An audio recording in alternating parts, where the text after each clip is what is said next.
આપણા બાળકોની ચિંતા આપણને આ લોકની તો છે જ,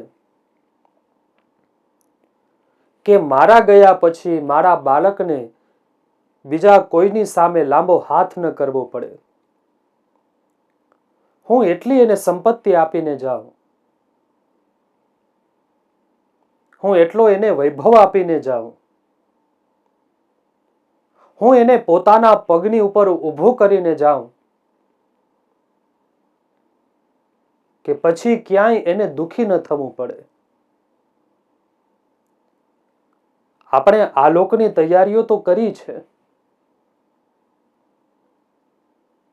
પણ શું આ જ લોક નિત્ય છે? જ્યારે કેવલ આપણે એમને ભૌતિકતાના સાધનો જ આપી દેશું, આપણે ક્યારે એને સમજાવશું જ નહીં કે આ ભૌતિક જગતની ઉપર પણ એક જગત છે અને જેનું નામ આધ્યાત્મિક જગત છે. તો કદાચ આ લોકની અંદર તો આપણે એને ભૌતિક સુખ આપી દેશું, પણ પછી એને જે ગતિ પ્રાપ્ત થશે એ ગતિનું કારણ પણ આપણે જ હશું.